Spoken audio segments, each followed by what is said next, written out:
amável e honroso convite, que é da Sr. Professor José Eduardo, da Sra. Professora Cristina, do Sr. Professor Pedro, e também gostei muito das palavras de anfitrião, do Sr. Professor Vera Cruz.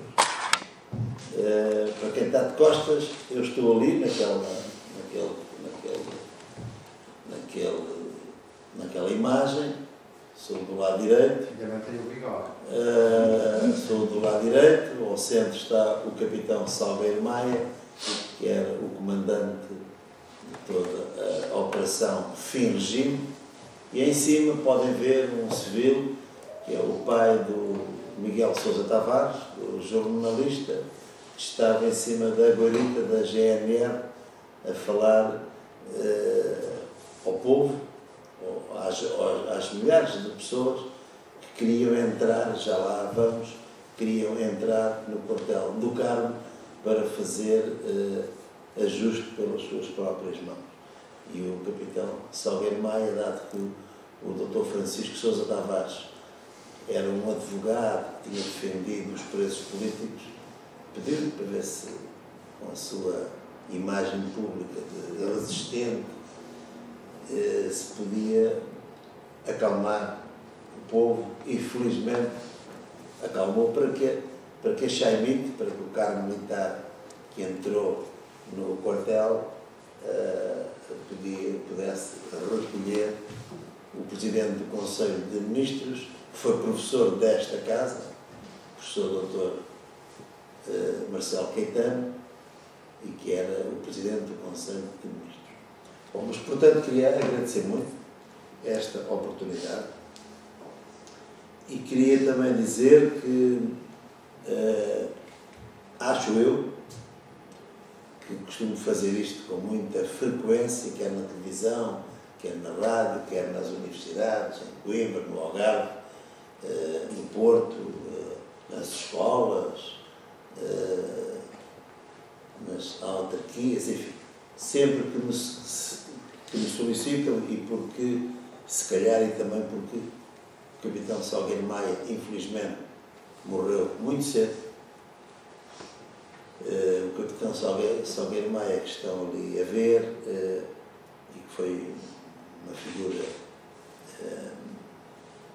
figura fantástica, não só no panorama militar, mas também no 25 de Abril, naquela fotografia e naquele dia, tinha 29 anos. 29 anos. O comandante da operação Fim Regime tinha 29 anos. Vós, que sois todos jovens e ainda bem que são, deviam tomar nota disto. O capitão Salgueiro Maia tinha 29 anos e, infelizmente, morreu com 49, vítima de cancro nos intestinos. E, portanto, não conseguiu ver, de facto, aquilo que foi o caminhar de um processo democrático que faz este ano 45 anos. E eu tenho muita pena, que tive o privilégio de ter sido adjunto dele, mas neste caso da coluna militar da Escola Prática de Cavalaria em Santarém, eu era o comandante do 6º Grupo de Combate.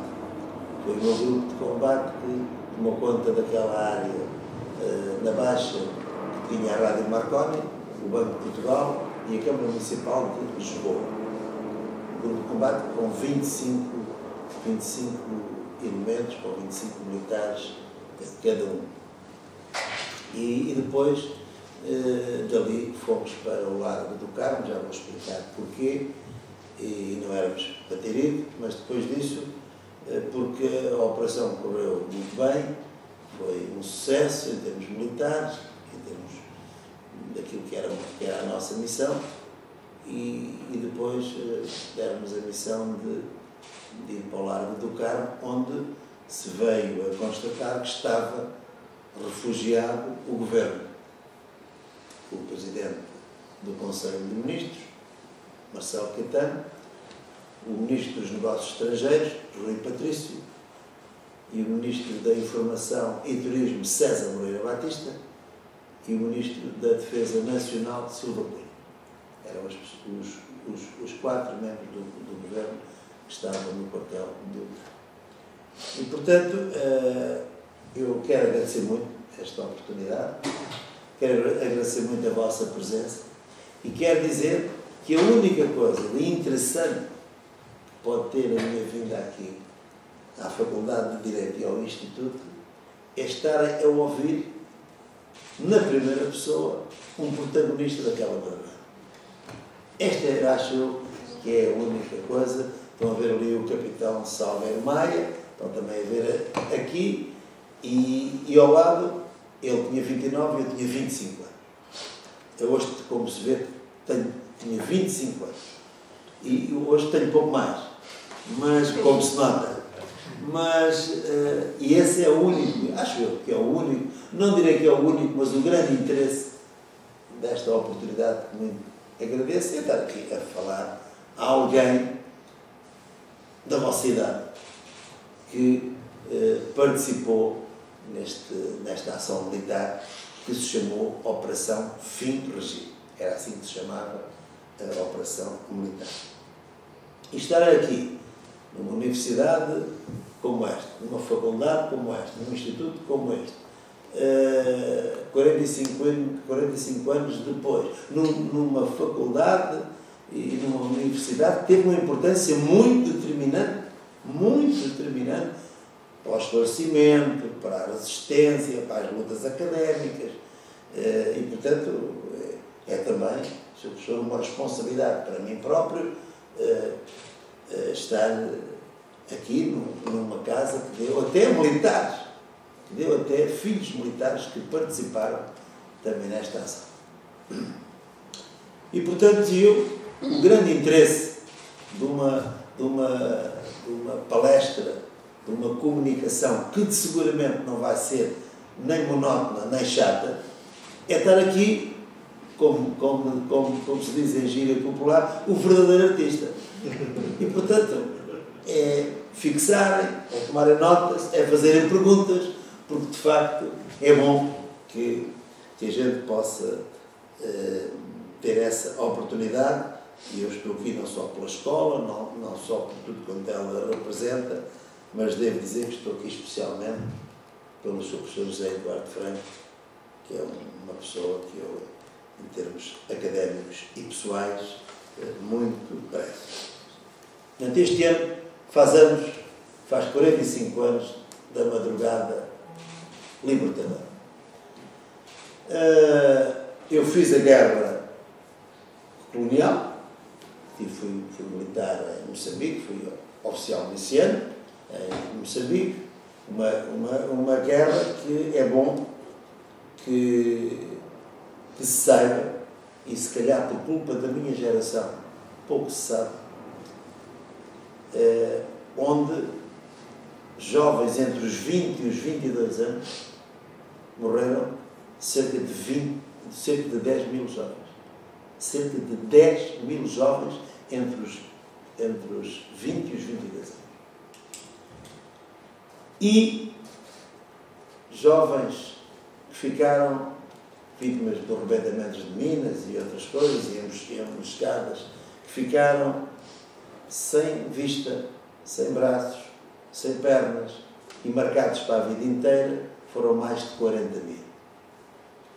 Ou seja, os melhores filhos da pátria, a juventude, que é de facto aquilo que nos projeta e que dá confiança para o futuro, ia ficando naquelas paragens de uma maneira que de facto foi tocando muito de forma negativa o país e as famílias. Porque depois, no caso, não só dos mortos, mas daqueles que sobreviviam, estão a ver o que eram as famílias de mais de 40 mil jovens. Quer dizer, era uma vida estragada, destroçada, numa guerra que se chegou, de facto, a concluir que não tinha solução militar. Uma guerra que a solução a haver tinha que ser uma solução política e negociada com os movimentos de libertação. E, portanto, é bom que os mais novos tenham esta ideia de que desde 61, quando rebentou a guerra em Angola, desde 61 até março de 74, enfim, ficaram de facto o melhor de todos nós e o melhor das nossas juventudes e das nossas gentes naquele teatro de operações. E isto faz toda a diferença para que nós possamos ter esta ideia, porque é que também, não foi só, porque a operação militar do 25 de Abril também teve muito a ver com os oficiais, chamados oficiais do quadro permanente, os oficiais da Academia Militar, ou os oficiais de carreira, os militares de carreira, também tinham as suas reivindicações, porque de facto era uma vida militar muito pesada, e, enfim, fazerem missões militares constantes na Guiné, que era terrível, Angola, Moçambique, que eram os 3 teatros de operações mais contundentes, mas é também bom que se perceba porque é que naquela madrugada, quando o capitão Salgueiro Maia, que ali está, à 1h, mandou formar todo o quartel, que éramos cerca de 800 militares. Mandou formar o quartel. Disse o que é que se estava a passar. Isto depois de se ter prendido o comandante da Escola Prática de Cavalaria em Santarém. Já agora dizer que eu, como era miliciano, oficial miliciano, formado em Santarém, quando regressei da minha comissão militar em Moçambique, apresentei-me para passar à reserva. Mas, naquela altura, o capitão Salgueiro Maia, de quem eu tinha sido adjunto, disse-me: vai haver aí uma coisa. Não me disse nada, isto foi em outubro de 73. Outubro de 73, o 25 de abril foi em abril de 74. Disse: vai haver uma coisa e tal, e eu precisava de 10 oficiais com experiência de comando, com experiência militar e tal, uma vez como é que está o país e tal. Tu estás nisso? Eu já escrevi no Expresso, há uns anos, o seguinte: este homem, que infelizmente que nasceu em Castelo de Vigo e cujo pai era ferroviário, este homem era um grande comandante militar, um grande cidadão, uma grande pessoa e um grande líder. Há pouco o Sr. Professor Vera Cruz dizia a diferença entre os chefes e os líderes. Um grande líder. Um grande líder. E os oficiais milicianos, que eram os mais irreverentes, mas também os mais esclarecidos, eram aqueles com quem o capitão Salgueiro Maia mais partilhava os momentos,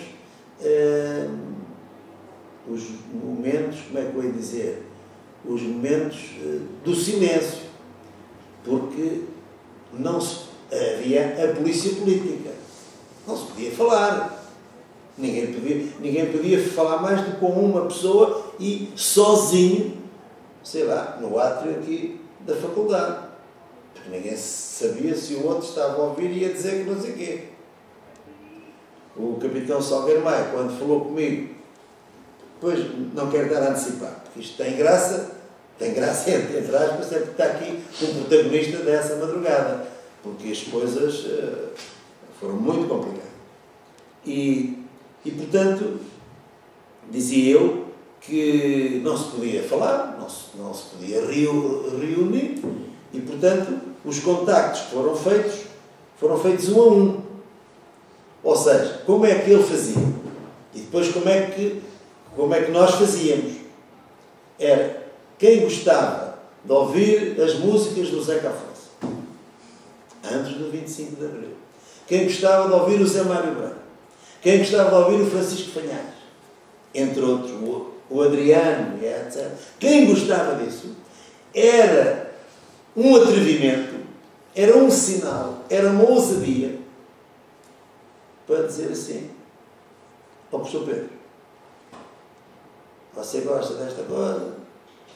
Vai haver não sei o quê. O que é que você acha disto? Nunca, como se diz em gíria mais popular, nunca ninguém se esticava muito mais. Porque houve casos em que no dia seguinte foi a PIDE, a Polícia Política, e cada um teve que ir para as suas celas. Portanto, era uma coisa que tinha que ser feita com muito rigor, com muito cuidado e muito à séria e com muita competência e profissionais. E, portanto, quando eu ia entregar o meu espólio da minha vinda da guerra em Moçambique, ele disse: isto é bom, vai acontecer isto assim, e eu já escrevi isso que eu ia dizer. Só que eu era uma pessoa que não era possível dizer não. Porque era, de facto, uma figura de um carisma, uma pessoa, de um exemplo, uma pessoa de uma... Eu costumo dizer que ele encarnava o mais puro espírito do 25 de Abril. Ele costumava dizer que 25 de Abril fez-se para servir e não para nos servirmos. Isto acho que é uma coisa que diz tudo. Para servir o interesse nacional de Portugal, enfim, dos que menos têm, mais precisam, mas para servir no sentido lato e não para nos servirmos. Eu acho que esta frase me marcou e hoje me marca para a vida inteira. E, portanto, eu nunca tinha sido ativista de nada. Havia lá camaradas meus lá no quartel que eram mais ativistas. Eu nunca tinha sido, a não ser fazer parte daquela grande maioria, que era uma grande maioria, como se veio, portanto, aprovar em 74 e depois no 1º de maio desse mesmo ano, que era a maioria do contra. Maioria do contra. Isso era uma grande maioria. Mas depois os ativistas, aqueles que já tinham o seu sentido político-partidário, aqueles mais... Era uma minoria. Mas, de facto, a grande maioria do contra, onde eu me integrava, era, de facto, uma coisa muito, muito forte e com muita expressão. E, portanto, o que é que eu ia dizer? Disse: conte comigo, meu capitão. Conte comigo. Bom. E, portanto, fiquei na tropa. Eu que era para ir embora no dia 7 de outubro de 73, fiquei como oficial miliciano. Bom. E depois passou-se não quer ser chato, que eu disse que vocês iam gostar, mas, tenho que contar coisas que são impensáveis hoje, porque não havia telemóveis, não havia nada, não havia telefones. Bom, e portanto, portanto veio o resto do mês de outubro, veio novembro, depois houve reuniões em vários sítios, quer no Alentejo, quer em Óbidos no dia 1º de dezembro, quer em Cascais no dia 5 de março. Houve várias, sempre, portanto, reuniões muito restritas, onde estavam só elementos do chamado movimento das Forças Armadas, e, entretanto, íamos dando instrução militar a cadetes e instrumentos, enfim. No meu caso, eu só gosto de falar daquilo que sei, Éramos militares da Escola Prática de Cavalaria em Santarém, que foi a unidade que resolveu tudo o que havia para resolver naquele dia e naquela madrugada. E o tempo foi passando até que um dia de manhã, na tal lógica de que as coisas não se podiam dizer por causa da polícia política, eu ia em plena parada, a parada Chaimite, e o capitão Salgueiro Maia chega-se ao pé de mim e diz-me, ele tratava-me por rapaz beato. É uma coisa que na tropa se fala muito, é rapaz beato, rapaz Zé Eduardo, rapaz, neste caso a rapariga. Naquele tempo não havia mulheres ainda na vida militar. Hoje já, graças a Deus, ainda há quem diz, vi numa cerimónia pública uma brigadeira. Uma mulher brigadeira. Fiquei muito contente. E disse, eram 11 da manhã, que ele disse, rapaz beato, é logo à noite. Epá, quando o Salgueiro Maia me disse que é logo à noite, vocês não fazem ideia. Gelou uma espinha, como diz o povo, a espinha, a coluna. Nesse dia já não almocei, não jantei, porque a partir desse momento, cada um de nós tinha que ir contactar um a um os seus 25 homens. Eu era o comandante de um grupo de combate, que era o 6º, neste caso, e como já vos disse, tinha a meu cargo a Câmara Municipal de Lisboa, a Rádio Marconi e o Banco de Portugal. E depois tudo em silêncio e em segredo e em segurança, ir falar e não podíamos falar. Portanto, assim, era um homem. E com o risco de alguém ser... Com o risco, claro. Não, e que algum desses fosse dar com o ninho nos dentes. Era uma coisa muito complicada. Muito complicada. Tinha participado naquelas reuniões anteriores? Em algumas, porque eu era miliciano e aquilo era mais para militares do quadro, militares da academia. Portanto, os milicianos participavam esporadicamente. E havia generais envolvidos? Não. Só... Era tudo até capitão, mas os únicos generais que se vieram a envolver depois foi o general Spínola e o general Costa Gomes, mas depois do célebre livro Portugal e o Futuro. Foi uma coisa também boa que aconteceu. Bom, e portanto foi um dia de todas as emoções e a questão era, se as coisas corressem todas bem, às 11 da noite, os emissores associados de Lisboa, que hoje já não há, haviam de passar a cantiga do Paulo de Carvalho e depois do Adeus. Era um sinal de que estava tudo a correr bem. E se estivesse tudo pronto, à meia-noite, na Rádio Renascença, cantava o Zeca Afonso, o grande Vila Moreira. Bom, nós a partir das 10h30 fomos para o quarto, nós os comandantes, não é?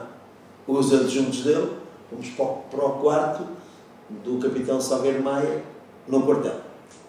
Com os mapas de Lisboa, com não sei o quê, para saber onde é que vai para ali, onde é que vai para lá. E portanto, quando foi, e depois do adeus, foi toda a gente feliz e contente, não é? Mas depois esperava-se pelo grande na Vila Morena, à meia-noite, na Rádio Renascença, como eu disse, num programa que se chamava Limite, de um senhor que infelizmente também já faleceu, Leite Vasconcelos, que era de Moçambique, o professor Vera Cruz de Angola, este grande jornalista era de Moçambique. Porque depois disso é que tínhamos que prender o comandante, se ele não quisesse aderir, porque as indicações era para não haver sangue, para não haver problemas, era para tentar sensibilizar as pessoas. Se não, e depois disso é que se ia acordar o quartel todo para reunirmos os tais 800. E foi por isso que eu há pouco disse, devido a essa situação, e não me quero dispersar, que há aqui coisas depois giras no meio, giras passados 45 anos. Que, quando o pessoal foi, portanto, acordado, veio para a formatura, o capitão Salgueiro explicou que há 3 Estados, o Estado não sei o quê, o Estado comunista, o Estado socialista, e o Estado é que Portugal chegou. Fez ali uma e depois disse que vai haver uma operação militar, tudo. Eu estou a abreviar. E disse, quem é que quer ir comigo para Lisboa, para a operação fim regime, deu um passo em frente. Tudo malta com 21 anos.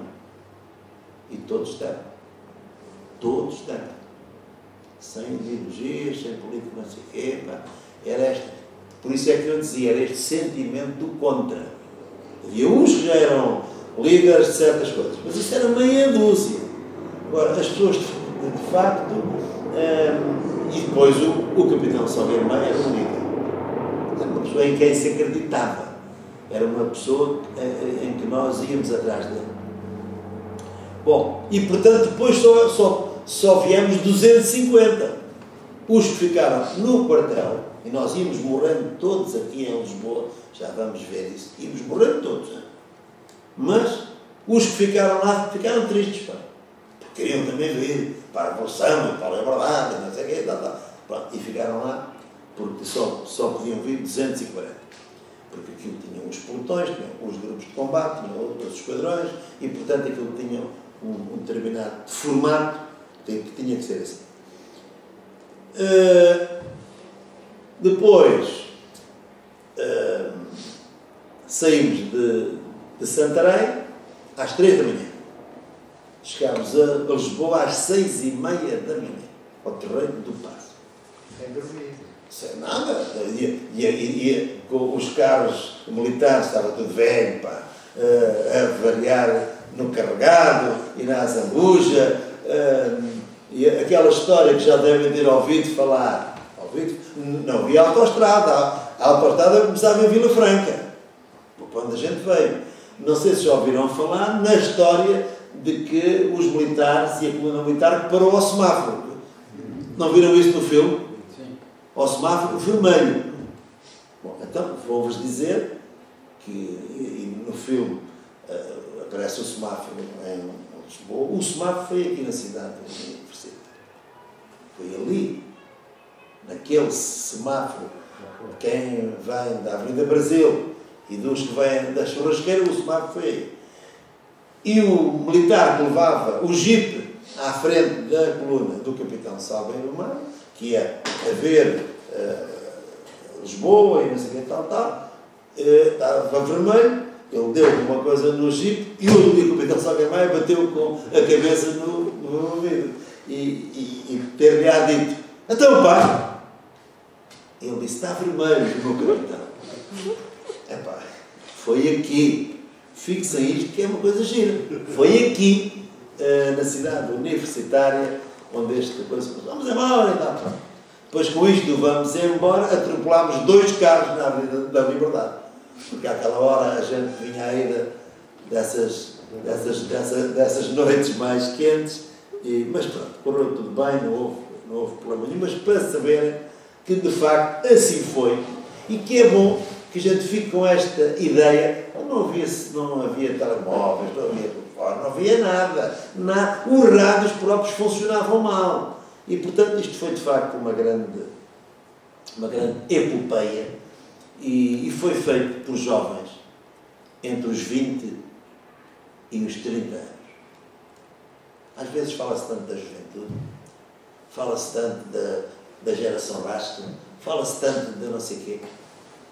Gostava que transmitisse esta mensagem onde achassem bem, nas vossas famílias, nos vossos filhos, nos vossos netos, pá. Quer dizer, como eu estou aqui a fazer, que é, foi essa juventude, entre os 20 e os 30 anos. O capitão Salgueiro Maia tinha 29 anos e eu tinha 25 anos. E foi essa juventude que arriscou a vida pela liberdade, pela democracia e por um Portugal que não fosse orgulhosamente só. E pronto, e nós lá fomos, pá, lá fomos até a nossa missão, como já disse, era ocupar os ministérios no terreno do Paço e a Câmara Municipal e o Banco de Portugal e aquela coisa toda. A nossa, outros tiveram o aeroporto, a rádios, o Rádio Clube. A nossa missão militar era esta, que era uma missão muito nobre e das mais arriscadas. Bom, nós estivemos ali, as coisas não andavam nem desandavam, porque, entretanto, quem está virado para o Tejo, do lado direito, era o Ministério da Marinha. E então, enquanto estivemos ali a montar o dispositivo e não sei o quê, tal, e a instalar as tropas, os dirigentes e os políticos e os ministros que estavam no Ministério abriram um buraco na parede que dá para o jardim do pátio da Marinha e fugiram de lá. Buraco enorme. Pronto.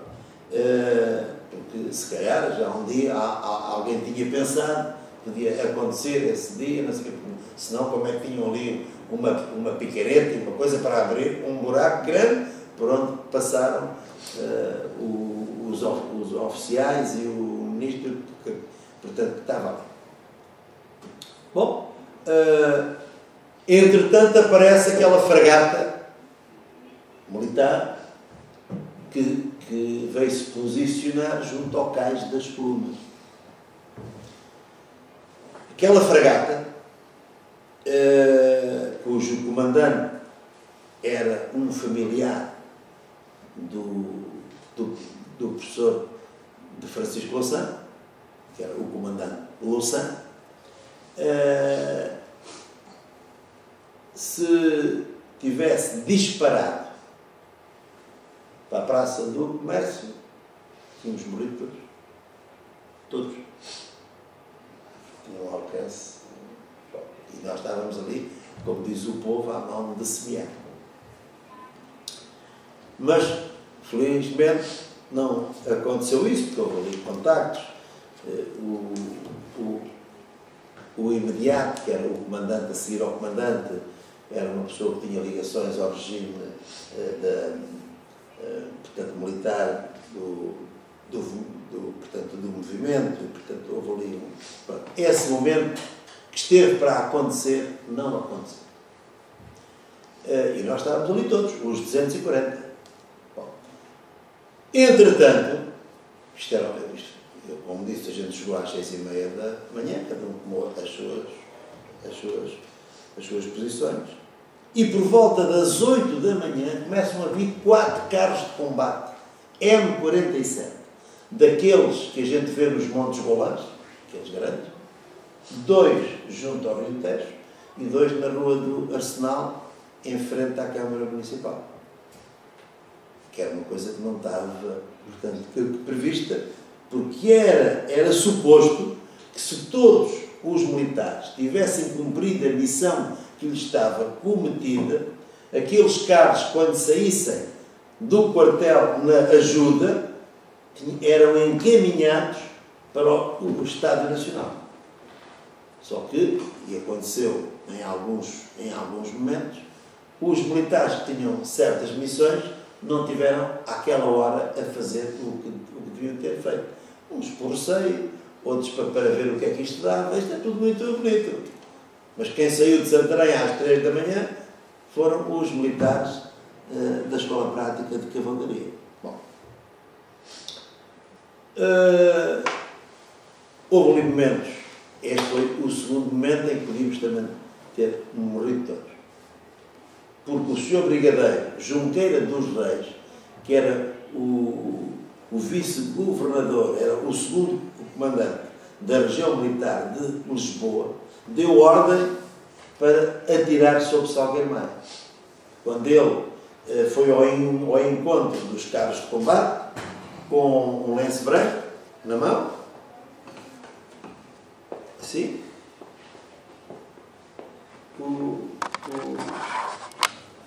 o brigadeiro vira-se para essa essa viatura militar e deu ordem de fogo. Mesmo que o lenço branco quer isto dizer, quer dizer paz, quer dizer tregas, quer dizer calma, quer dizer bom. E portanto, o que é que acontece? Acontece uma coisa muito gira que também gostava que tomasse a mão. Mas descobriu-se que carros de combate eram inimigos? Eram carros que vinham contra nós. Vinham do quartel também de cavalaria, que era a nossa arma, mas na ajuda, que era o regimento de lanceiros, junto à escola, junto à polícia militar, né? Junto ao Palácio do Eduardo. Alguém Bom, denunciou. desculpa. Porque alguém denunciou. Alguém disse que nós estávamos ali e eles vieram contra nós. E tiveram tempo para vir, nós chegámos ali às 6h30 da manhã. Portanto, isto foi às 8h30, 9h. Conclusão. Dá-se uma coisa muito interessante, que é quando o Sr. Brigadeiro deu ordem de fogo, nem toda a gente pode dar fogo. Cada viatura tem um comandante militar dessa viatura. E para se fazer fogo, há um militar, que neste caso era um cabo, que é uma das patentes mais baixas, mas especializado naquela matéria, que era o cabo Costa, de Braga, da zona de Braga, que quando o Sr. Brigadeiro disse fogo, faz fogo, ele hesitou e não fez fogo. E eu costumo dizer, que foi o meu grupo de combate, que fez os tiros no Largo do Carmo para a fachada, que tiveram lá muitos anos, a partir do telhado da Companhia de Seguros Império, para onde nós tínhamos sido instalados. Eu considero que este momento em que o brigadeiro do antigo regime dá uma ordem de fogo a um militar de baixa patente para ele fazer fogo e ele não faz fogo, este é o momento do 25 de Abril. Este é o momento do 25 de Abril. Porque se ele tivesse feito fogo, do meu ponto de vista, além de morrermos ali todos e aquilo ir tudo abaixo, a Câmara Municipal e aquilo tudo, acabava ali o 25 de Abril. Não, acabava ali.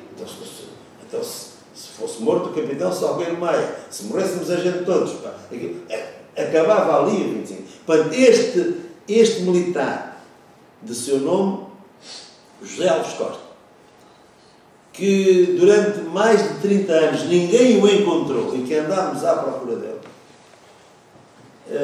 foi o jornalista Adelino Gomes e o fotógrafo Alfredo Cunha, que agora vive lá nessa zona perto de Vila Verde, em Braga, que conseguiram descobrir este cabo apontador de carros de combate, que nunca se mostrou nem grande revolucionário, nem grande obreiro, nada disso.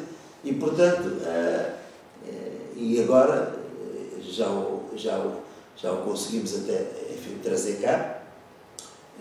Já fomos visitar aquelas zonas todas, mas se este militar tivesse feito fogo naquele momento, entre as 9 e as 9h30 da manhã, tinha acabado ali o 25 de Abril. E este militar, que era uma pessoa do campo, uma pessoa com pouca consciência política e com um esclarecimento que não era o nosso, teve uma visão fantástica que foi dizer assim: éramos todos de cavalaria, éramos todos da mesma arma.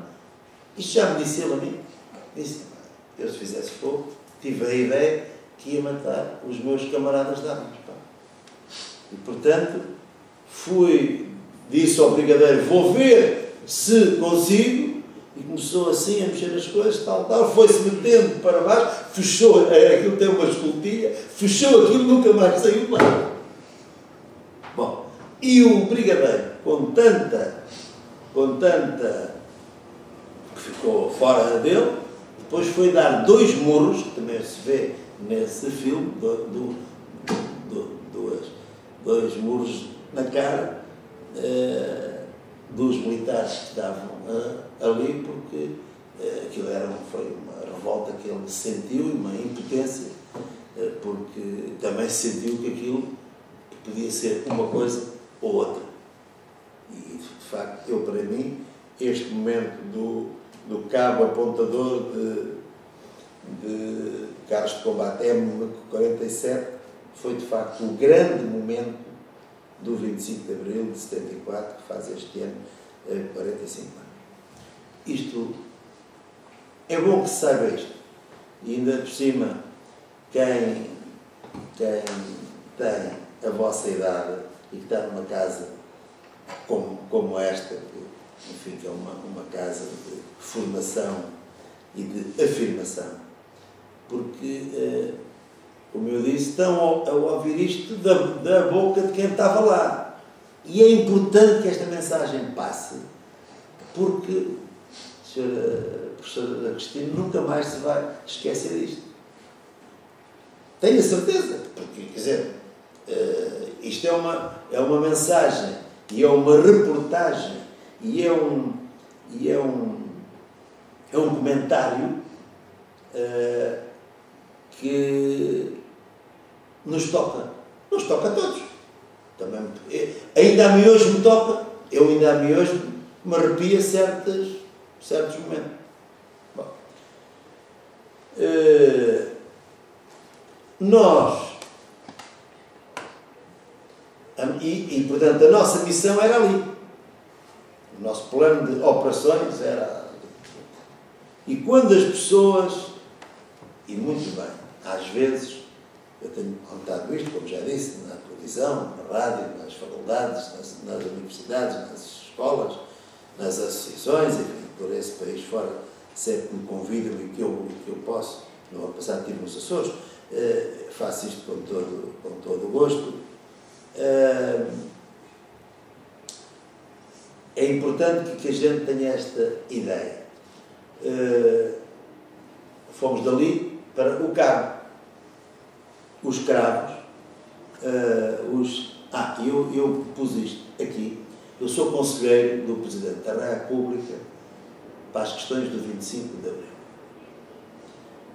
E eu, este ano, tive, se calhar exageradamente, pela minha participação no 25 de Abril, foi-me atribuída a Ordem da Liberdade.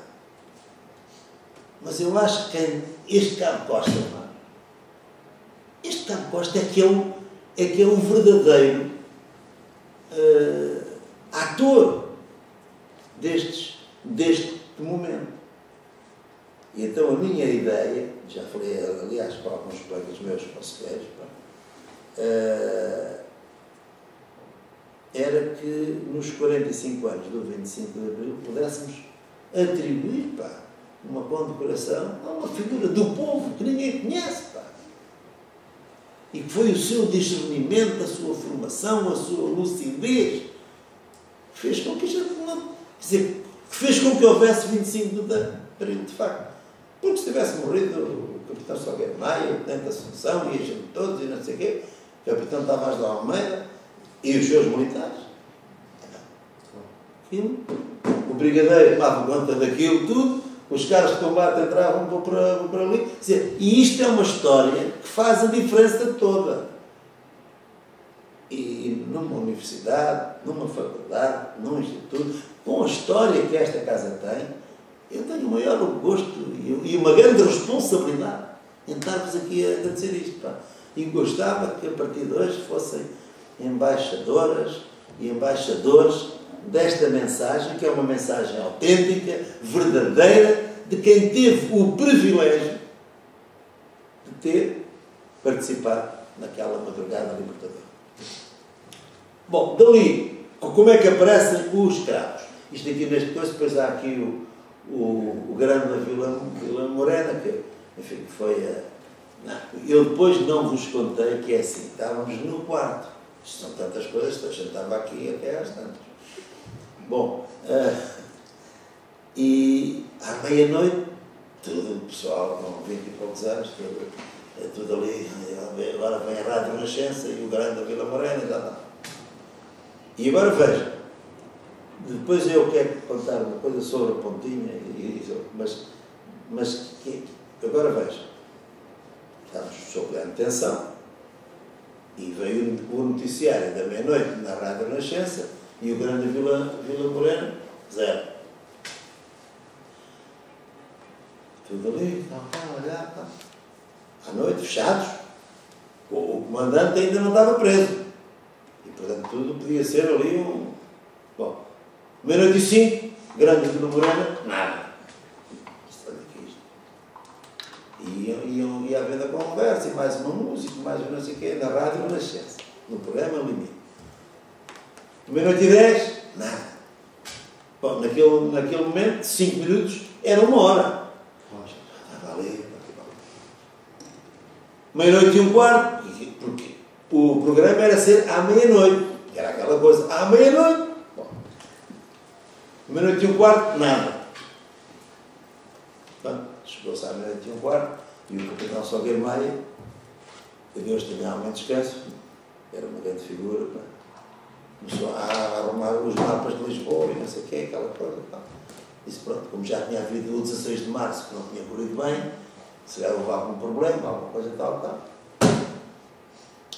E estávamos já tudo em pé, tudo ali, quer dizer, com um misto de... Não estávamos aliviados, mas com um misto de tristeza e também diz, olha, se calhar não vamos arriscar a nossa vida, nem aqui, porque também pensávamos nisso, não é? Éramos jovens, mas não éramos irresponsáveis. E estávamos em pé a arrumar as coisas, tal ali, até fazer um bocadinho mais barulho que o que estávamos a fazer antes. E o locutor disse, não, começou a fazer assim. E agora, não sei o que, tal, Zeca Afonso, Grândola, Vila Morena, terra da fraternidade, onde o povo é quem mais ordena, dentro de ti, ó cidade. Leite Vasconcelos. E foi um destapar de uma tampa de um tacho ou de uma panela que estava ali em ebulição. Ficámos todos contentes. Enfim, e cada um... Claro, foi o capitão Salgueiro Maia, não fomos nós. Foi ele, mas um ou dois militares mais qualificados, porque para ir prender um coronel não podia ir um alferes, nem um tenente, tinha que ir. Já tomou nota? Não, senhor, eu é que fico muito contente. Muito contente. Não, muito contente pela sua presença. Muito obrigada. Não, eu é que estou grato. Essas palavras. Bem acho. E foi a partir daí que depois se fez isso e que se foi acordar, mas esta coisa daqueles 20 minutos em que a gente chegou a pensar que já não ia acontecer nada, isto agora dá para rir, como estava ali o nosso amigo a rir, mas naquela altura dava para ter muita pressão e até chorar de nervos, chorar de ansiedade, porque estamos a falar de coisas muito sérias e em pleno regime de polícia política. Bom, mas lá fomos e depois como é que aparecem os escravos? A gente depois subiu a Rua Augusta, que naquela altura ainda tinha trânsito. E ainda teve, muitos anos. E depois subimos a Rua do Carmo, que também tinha trânsito ainda. E quando virámos para o lado esquerdo, não sei, ainda hoje estão lá, há ali umas lojinhas com flores, portanto uns stands, não é? E as senhoras que estavam ali, quando a gente passou, lembram, não sei o quê, e mandaram cravos. Cravos de outras flores, não é?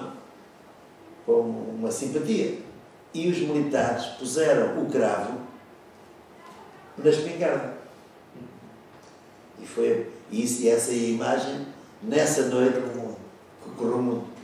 E foi aí que aparece a revolução dos cravos. Porque foram as floristas que mandaram isso e tal.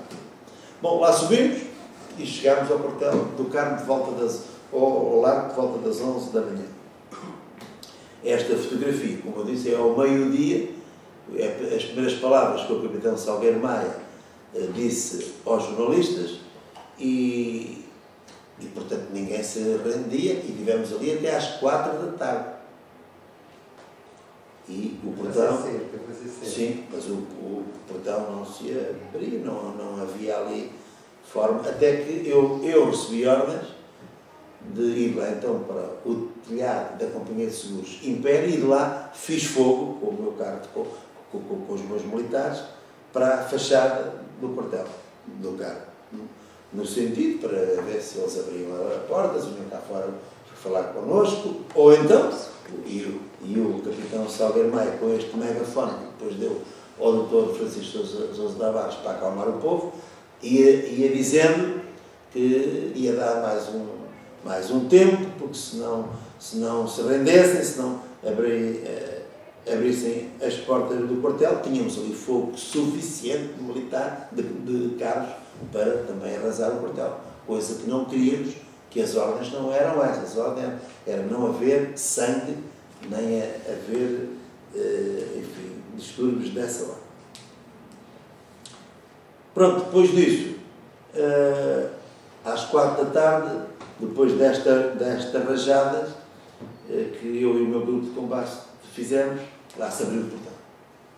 Por-se o portão, veio cá fora, o major da GNR, de seu nome Velasquez, e negociou com o capitão Salgueiro Maia, que depois foi lá dentro, falou com o professor Marcelo Quintana, como já disse, foi aqui um líder professor desta casa, e o professor Marcelo Quintana, os ministros estavam tudo fora deles, tudo muito nervoso. O ministro dos Negócios Estrangeiros, que é o Dr. Rui Patrício, chorava, pronto, que são momentos que também temos que compreender, estava tudo um bocadinho fora de si. O professor Marcelo Quintana, sobretudo cinzento, tudo maior, disse ao capitão Salgueiro Maia: já sei que não governo. Só espero que o senhor capitão me trate com a mesma dignidade como sempre tentei servir Portugal. Foram as palavras dele. E o capitão Salgueiro Maia, que era uma pessoa fantástica, disse: não, fique descansado, também as indicações que temos é para isso. O senhor professor, o senhor presidente do Conselho, que era assim que se tratava, presidente do Conselho, era o Conselho de Ministros. Mas depois de estar tudo aquilo já rendido, o senhor professor Marcelo Quintana fez um pedido ao capitão Salgueiro Maia. Disse: ó, senhor capitão, o senhor é muito novo, já estava tudo rendido, não é?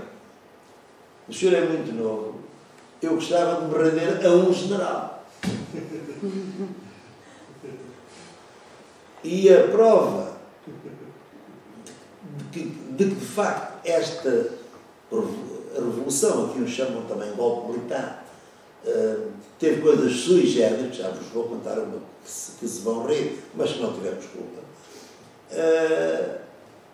O seu capitão, que era uma pessoa de facto acima da média, grande militar, não me canso de dizer isto porque ele merecia isto tudo. Grande militar, grande cidadão, grande figura, grande líder, disse: sim senhor, eu vou falar com o posto de comando, que era na Pontinha, ia falar ao rádio, não? E já deu indicações. E lá foi falar o posto de comando, onde estava o Vítor Alves, onde estava o Fernando Xerais, o hotel. Mas não estava lá no general. Não estava. Não estava. Os generais não estavam metidos nisto. Não. Bom, e então, como o general Cepeda tinha lançado aquele livro, Portugal e o Futuro, lá do posto de comando, que estava no regimento de engenharia da Pontinha, disse: epá, então, só se formos, só se contactarmos o general Spínola para ele ir aí receber o poder. E a ideia era não haver questões, nem problemas. Bom. E lá foi um jipe. Lá foi um jipe. Saiu do Largo do Carmo ao Campo de Santana, que era onde morava portanto, o general Spínola, buscar o general Spínola. Aliás, ele depois não veio de jipe. Veio num Peugeot preto, que aparece até aí nos filmes, e cuja matrícula, lembro como se fosse hoje, começa por IC.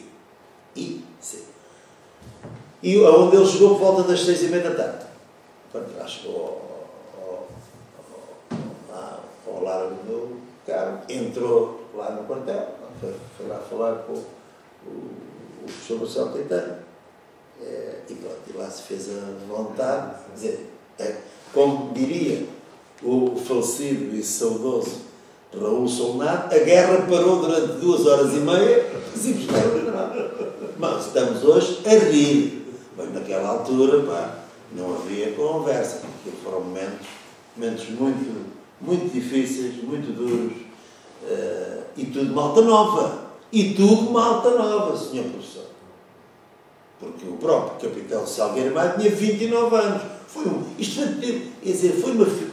uma figura que demonstrou bom senso, pá, capacidade de comando, equilíbrio, gestão do acontecimento. Se calhar, se tivesse lá outro militar que não este, se calhar as coisas, quando ele disse aquilo, dava-lhe uma rajada e matava-o, portanto, o professor. Porque cada um depois ou não. E ele, aliás, foi muito criticado por isso. Quando o regime já estava preso, ainda foram, já se tinha rendido, ainda foram buscar os do nosso pena. Mas eu estive sempre ao lado dessa versão e acho que ele fez bem. Foi mais uma coisa que afirmou aquele espírito daquele dia, daquela madrugada libertadora, e que faz com que eu pense e possa dizer que, de facto, ele encarnou aquilo que podemos dizer o mais puro espírito do 25 de Abril.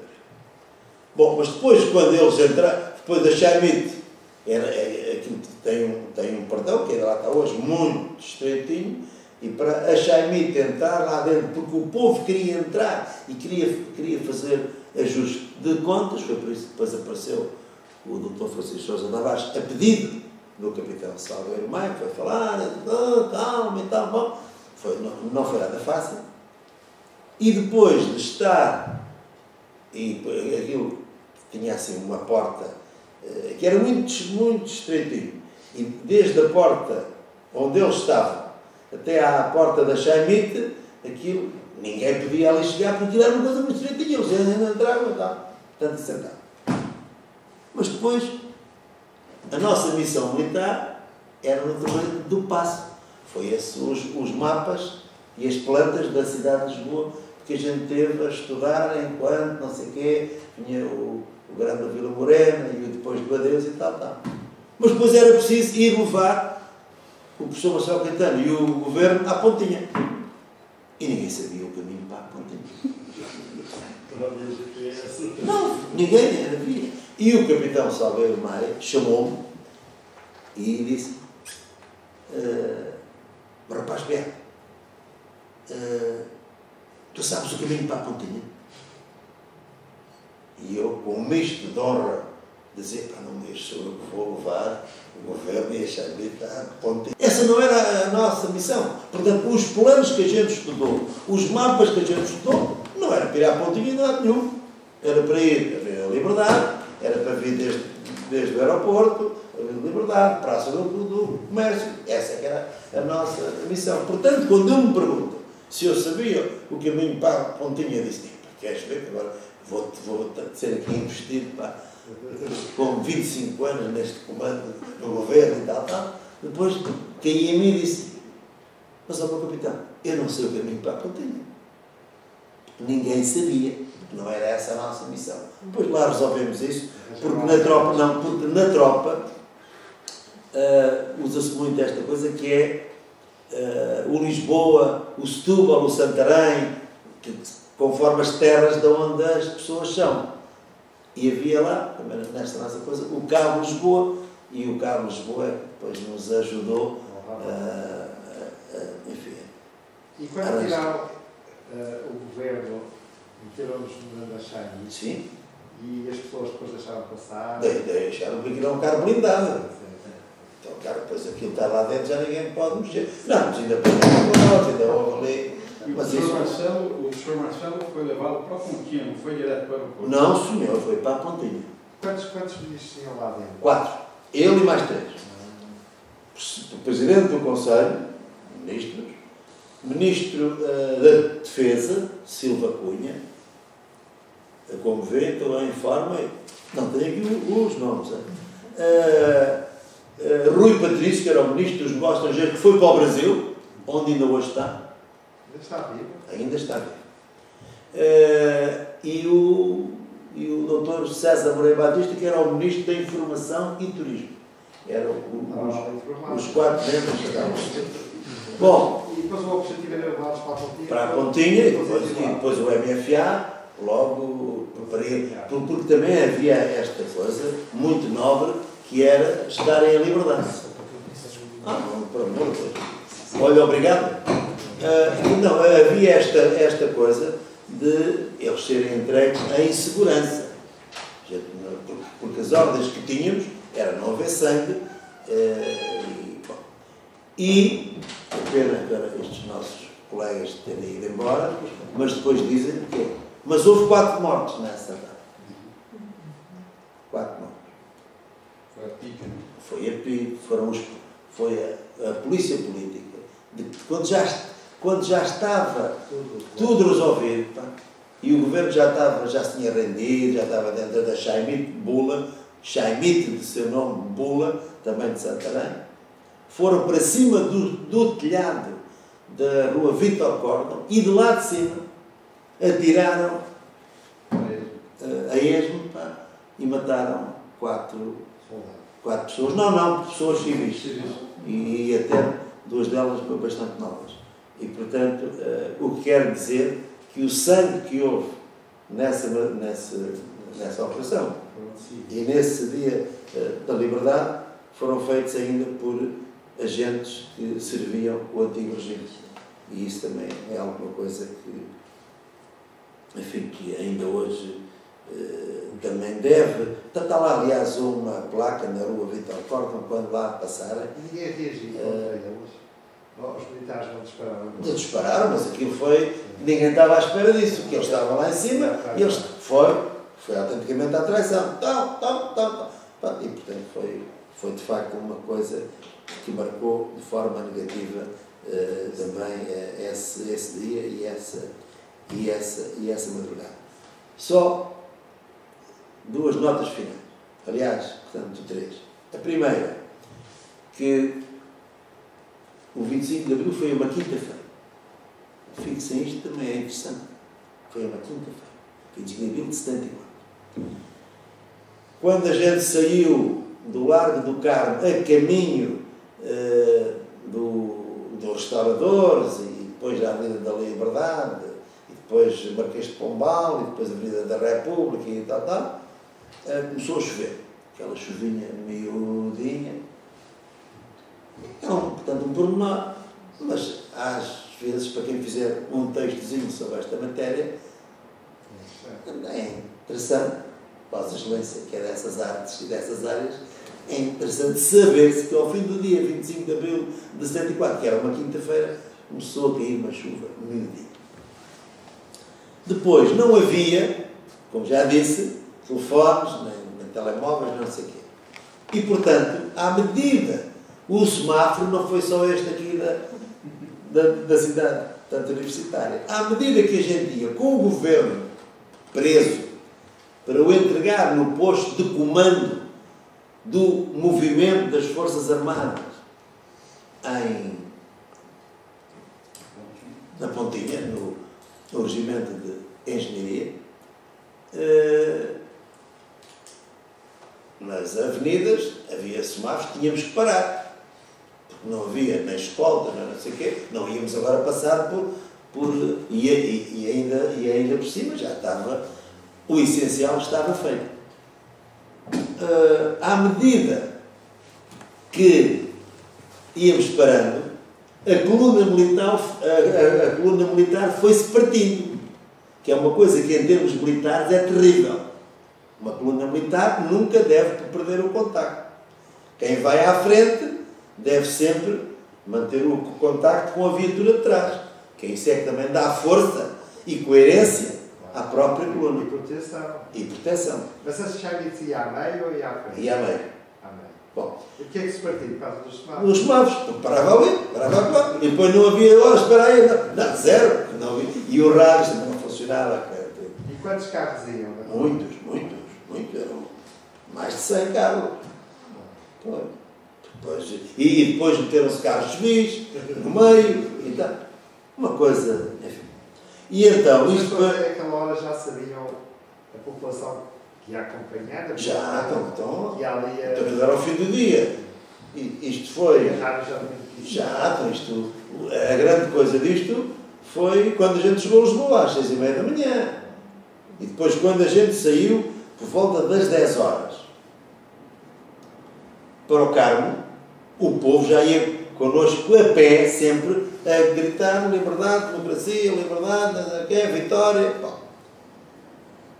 por causa dos semáforos, estou a terminar, dos semáforos e não sei o quê, aquilo partiu-se a coluna, e quando a coluna portanto, os militares e as viaturas sabiam que íamos no sentido da pontinha, quer dizer, que íamos no sentido do Campo Grande, depois tínhamos que virar à esquerda, mas ninguém sabia bem o caminho da pontinha, a não ser quem ia lá no comando. E ninguém sabia que o comando era lá.